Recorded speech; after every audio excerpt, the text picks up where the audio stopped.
Apa sih cooperative learning itu? Cooperative learning atau pembelajaran kooperatif pada dasarnya adalah strategi pembelajaran yang menempatkan siswa dalam kelompok-kelompok kecil yang heterogen untuk mencapai tujuan belajar secara bersama-sama. Dalam pembelajaran ini, siswa tidak hanya belajar dari guru, tetapi juga saling belajar dari teman sekelompoknya. Ada 5 prinsip utama yang selalu ditekankan dalam cooperative learning, yaitu interdependensi positif, akuntabilitas individu, interaksi tatap muka, keterampilan sosial dalam bekerja sama, dan kemampuan melakukan evaluasi proses kelompok. Melalui kelima prinsip ini, cooperative learning bertujuan menciptakan suasana kelas yang lebih aktif, kolaboratif, dan mendukung perkembangan keterampilan abad 21, seperti komunikasi, kolaborasi, berpikir kritis, dan kreativitas. Salah satu model yang paling populer dalam cooperative learning adalah Teams Games Tournament atau TGT. Menurut Robert A. Slewin, TGT merupakan model pembelajaran kooperatif yang menggabungkan kerja kelompok heterogen dengan turnamen permainan akademik mingguan. Tujuan penggabungan ini adalah untuk memotivasi siswa mencapai kemajuan individu yang nantinya akan berkontribusi pada keberhasilan tim.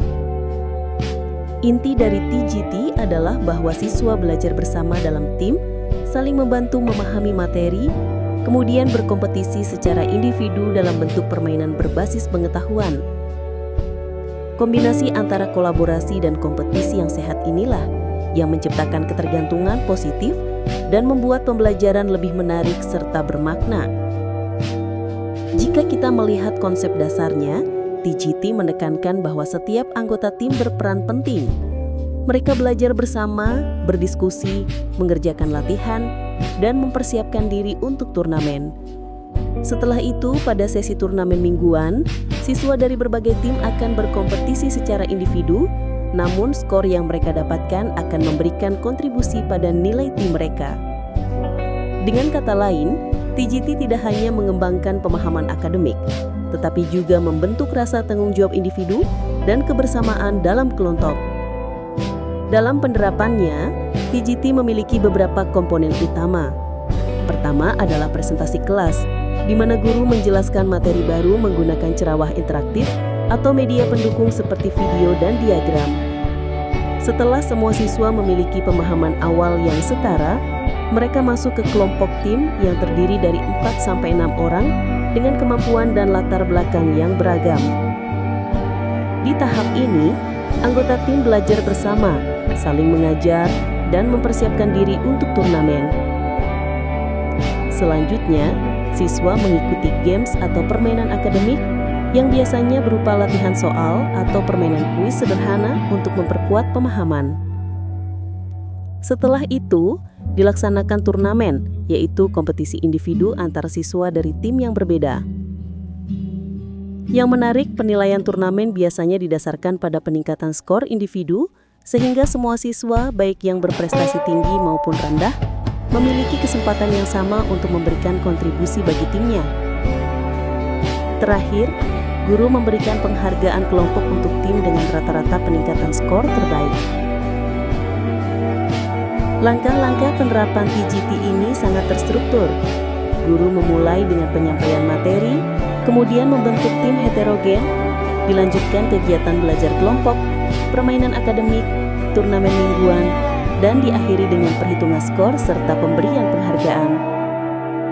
Jika diterapkan dengan tepat, TGT dapat meningkatkan motivasi siswa, memperkuat pemahaman konsep, membangun interaksi sosial yang positif, dan meningkatkan prestasi akademik secara signifikan. Meskipun demikian, TGT juga memiliki kelebihan dan kelemahan. Kelebihannya antara lain meningkatkan motivasi belajar karena adanya unsur permainan dan kompetisi yang sehat, memperkuat interaksi sosial, serta membuat pembelajaran lebih aktif dan menyenangkan. Sementara itu, kelemahannya bisa berupa kebutuhan waktu yang cukup panjang, potensi munculnya persaingan berlebihan, dan tantangan dalam manajemen kelas. Untuk mengatasi hal tersebut, guru perlu menetapkan aturan yang jelas, mengatur waktu turnamen dengan baik, dan melakukan pengelompokan siswa secara teliti agar suasana kelas tetap kondusif. Pada sisi evaluasi, guru dapat menilai melalui observasi keaktifan siswa, pemahaman materi, kemampuan bekerja sama, serta hasil turnamen. Indikator evaluasi dapat menggunakan rubrik skala 1-5 yang mencakup aspek seperti antusiasme mengikuti pembelajaran, kemampuan berdiskusi dalam kelompok, strategi siswa saat turnamen, hingga kesantunan dalam berkomunikasi. Sebagai kesimpulan, PGT merupakan model pembelajaran kooperatif yang efektif karena mampu memadukan kerjasama tim, permainan edukatif, dan kompetisi akademik dalam satu rangkaian pembelajaran.